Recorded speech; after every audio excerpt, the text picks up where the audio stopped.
జగన్పై Sikkolu శివంగి fire. YCP డిఎన్ఏలోనే నీచ సంస్కృతి. మహిళలను కించపరిచే వారికి పరామర్శలా? తల్లికి అన్యాయం చేసిన వాడు రాష్ట్రాన్ని బాగు చేస్తారా? మరోమారు బయటపడ్డ జగన్ రెడ్డి నిజస్వరూపం. ప్రజలు గ్రహించే 11 సీట్లకు కుదించేశారు. వైసీపీ మహిళా నేతలు నిజాలు తెలుసుకోండి. తోటి మహిళను కించపరిచిన వ్యక్తికి వత్తాసు పలుకుతారా? మీడియా సమావేశంలో పలాస ఎమ్మెల్యే గౌతు శిరీష అసహనం. మహిళలను కించపరిచిన ప్రసన్న కుమార్ రెడ్డిని పలకరించడానికి వెళ్లిన జగన్మోహన్ రెడ్డి నిజస్వరూపం మరోమారు బయటపడిందని పలాస ఎమ్మెల్యే గౌతు శిరీష నిప్పులు చెరిగారు. పలాసలోని ఆమె కార్యాలయంలో శనివారం ఏర్పాటు చేసిన మీడియా సమావేశంలో ఆమె మాట్లాడారు. వరుసకు సోదరి అయ్యే ఎమ్మెల్యే ప్రశాంత్ రెడ్డిపై అనుచిత వ్యాఖ్యలు చేసిన ప్రసన్న కుమార్ రెడ్డిని పరామర్శించేందుకు వెళ్లిన జగన్ రెడ్డి నైతికత ఇట్టే అర్థమైపోతుందన్నారు. ఇప్పటికే కోర్టు కూడా ఆయనపై అక్షింతలు వేసినట్లు గుర్తు చేస్తూ ఆయన నిజాయితీ, నీతిని జగన్ రెడ్డి సాక్షి ఛానల్లే మాట్లాడాలని ఎద్దేవా చేశారు. ఆంధ్ర రాష్ట్ర ప్రజలకి మేము ప్రత్యేకంగా చెప్పక్కర్లేదు. ఏ రోజైతే వైసీపీ గద్దెనెక్కిందో 2019 నుండి ఇలాంటి ఒక నీచ సంస్కృతికి దారి తీశారు. ఈరోజు తన ఎమ్మెల్యే చేసిన పనికి పరామర్శ అంట. దేనికి పరామర్శ చేస్తున్నారండి? సిగ్గుండాలి. 5 సంవత్సరాల్లోని రాష్ట్రంలోని మీరు చేసిన అభివృద్ధి ఏమి చెప్పుకోలేక ప్రజావేదిక కూలదోతతో మొదలైన మీ అరాచకాలు 5 సంవత్సరాలు ప్రతిపక్షాల్ని ప్రశ్నించే ప్రజల్ని, నిజాలు చూపించే మీడియాల మీద ఆంక్షలతోని అరెస్టులతో సాగిన మీ 5 సంవత్సరాల పాలనకి ప్రజలు మీకు చెప్పుతో కొట్టినట్టు 153 సీట్లతో గెలిచామన్న మీ గర్వాన్ని ఈరోజు 167 కన్నా ఇంకా నీచంగా ఓడిపోయి 11 సీట్లు మాత్రమే మీకు మిగిలిస్తే, కనీసం ఆ 11 సీట్ల కన్నా న్యాయం చేయడానికి అసెంబ్లీకి రాకుండా ఇంకా ఈ రోజు పాత బాటే పడుతూ అబద్ధాలతోని ప్రజల్లోకి వెళ్ళడానికి ప్రయత్నిస్తున్న మిమ్మల్ని చీకొట్టే రోజులు పోయి రేపు ఉదయం చెప్పులతో ప్రజలు కొట్టే రోజుకి మీరు తీసుకొని వస్తున్నారు. ప్రశాంతి రెడ్డి గారి మీద జరిగిన మీ ఎమ్మెల్యే మాట్లాడిన మాటలు సభ్య సమాజంలో ప్రతి ఒక్కరూ అసహ్యించుకుంటున్నారు. మీ మహిళా ఎమ్మెల్యే లేదో మాట్లాడుతున్నారు కానీ అయినా పార్టీ డిఎన్ఏలోనే ఉంది. ఒక్కసారి ప్రజలకి నిజాలు తెలియాలని, మీకు తెలిసిన విషయాలే మళ్ళీ గుర్తు చేయాలని మీ ముందుకు వచ్చాను. ఎలాంటి పార్టీ ఈ రోజు అండి వైసీపీ పార్టీ? సంజన సుకన్య గంట అరగంట అని మాట్లాడిన అంబటి రాంబాబుకి, అవంతి శ్రీనివాస్ కి మంత్రి పదవులు ఇచ్చి శభాష్ అని చెప్పిన ఈ వైసీపీ పార్టీలో అసలు మహిళలకి గౌరవిస్తారని ఎలా అనుకున్నారు? సొంత తల్లి మీద చెల్లి మీద కోర్టులకు వెళ్ళి తల్లి చెల్లికి ఆస్తులు రాకుండా చేసి అదేదో విజయంగా తన విజయంగా పేపర్లో రాయించుకుని ఇలాంటి నీచుడు గురించి ఆంధ్ర రాష్ట్రంలో మహిళలు గత ముఖ్యమంత్రి మా జగన్మోహన్ రెడ్డి మహిళలకు విలువలు ఇస్తారని మాట్లాడుతున్న ఆ వైసీపీ మహిళా ఎమ్మెల్యేలు తలదించుకోండి. మీరు ఆడవాళ్లే. మీ మంత్రులు గతంలో మాట్లాడిన మాటలు, వీడియోలు బయటకు ఒకసారి తెప్పించుకొని ఇంకా సోషల్ మీడియాలో పరిగెడుతున్నాయి. ఒకసారి మాట్లాడితే ఒకసారి వింటే బాగుంటుంది.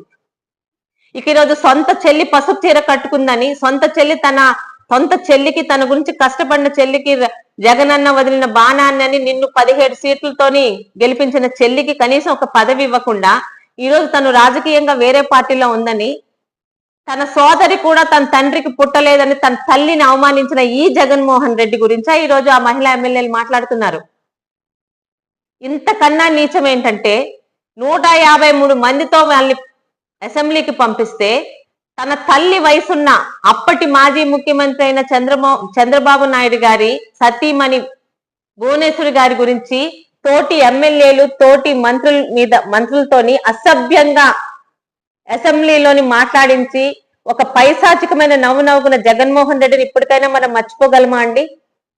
అలాంటి సంస్కృతికి తెర తీసింది, సంస్కృతిని ప్రోత్సహించింది, ఇప్పటికీ ముందుకు తీసుకెళ్తుంది ఆ నీచమైన మనస్తత్వం ఉన్న జగన్మోహన్ రెడ్డి. చంద్రబాబు నాయుడు గారు తన సొంత కార్యకర్త పరిధులు దాటి భారతీరెడ్డి గారిని ఒక మాట అన్నాడని వెంటనే ఆయన మళ్ళీ క్షమాపణలు చెప్పినా కూడా అరెస్ట్ చేయించిన విలువలు, నిజాయితీ మా పార్టీ అయితే, ప్రతిపక్షంలో ఉన్న ప్రతి ఆడవాళ్ళని ఈ రోజు మంత్రులుగా ఉన్న మా సోదరి అనిత గారి గురించి, మా దగ్గర నుంచి ఎంత మందిని గతంలో అత్యంత నీచంగా సోషల్ మీడియాలోని మాట్లాడించారో తెలీదా? ఇక భారతీరెడ్డి గారి గురించి మాట్లాడాలంటే మాకు అసహ్యం వేస్తుంది. ఈమె తాలూకా పర్సనల్ సెక్రటరీ అయిన వర్రా రవీందర్ రెడ్డి ఎలాంటి పోస్టులు పెట్టాడో ఈ రోజు సోషల్ మీడియాలో ఉన్నాయి. అనుకుంటే నిమిషం పట్టదు. అలాంటి నీచమైన పార్టీ ఈరోజు పరామర్శలు చేస్తున్నారు. ఎలాంటి వాళ్ళని పరామర్శలు చేస్తున్నారో కూడా ప్రజలు ఒకసారి అర్థం చేసుకోవాలి. తోటి ఎమ్మెల్యే మీద తప్పుగా మాట్లాడిన ఒక ప్రసన్న కుమార్ రెడ్డి, గంజాయి తాగి వీరంగం చేసి అరెస్ట్ అయిన ఇంకొకటి గురించి, ఇలాంటి వాళ్ళ తాలూకా. ఎందుకంటే జగన్మోహన్ రెడ్డికి పరామర్శకి పాదయాత్రకి ఏదో ఒక కారణం కావాలి. అలాంటి కారణాలతోనే ఈరోజు చేస్తున్నారు. జగన్మోహన్ రెడ్డికి ఇంకా మంచి సలహాలు ఇస్తానండి. గతంలో మీ గవర్నమెంట్ లో నందం సుబ్బయ్య గారిని, తోట చంద్రయ్య గారిని కూడా పట్టబగలు రోడ్డు మీద అతి కిరాతకంగా చంపిన మీ నాయకులు కార్యకర్తలు ఉన్నారు. అలాగే రమ్య లాంటి ఎంతో మంది ఆడపిల్లల్ని రోడ్డు మీద అత్యంత కిరాతకంగా పొడిచి చంపి పారేసిన నేరస్తులు ఉన్నారు. అలాంటి వాళ్ళు కూడా ఖాళీగా ఉన్నట్టున్నారు. మీకు ఎలాగో పరామర్శలకి పాదయాత్రలకి కారణం కావాలి కాబట్టి అలాంటి వాళ్ళని కూడా పరామర్శించండి. ప్రజలు ఇప్పుడే మిమ్మల్ని అసహించుకున్నారు. ఇక చెప్పుతో కొట్టే రోజులు త్వరలోనే ఉంటాయి.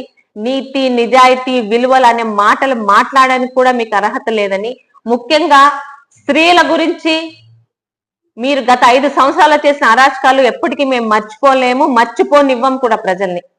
మరొక్కసారి ఆంధ్ర రాష్ట్ర ప్రజలు కూడా ఈ కల్లిబొల్లి సాక్షి మాటల్ని, సాక్షి ఛానల్లో రాతల్ని, ఎంత సిగ్గు లేకపోతే నిన్న అక్కడ ప్రజలు లేరని అంతకు ముందు ఎక్కడో జరిగిన ఒక పాదయాత్ర తాలూకా క్లిప్పింగ్స్ ఇందులో కూడా కలిపేసి ఎడిటింగ్ చేసి పంపిస్తున్నారంటే వీళ్ళు ఎలాంటి నీచానికి దిగజారిపోయారో ప్రజలు కూడా ఒకసారి అర్థం చేసుకోవాలని, మా తోటి మహిళ, తోటి సోదరిమణి, తోటి శాసనసభ్యురాలైన ప్రశాంతి రెడ్డి గారి మీద జరిగిన మాటల దాడికి ఏ ఆడపిల్ల, మహిళగా పుట్టిన ఎవ్వరు కూడా హర్షించరని ఒకసారి చెప్తూ మీ అందరికీ మనవి చేసుకుంటున్నానండి.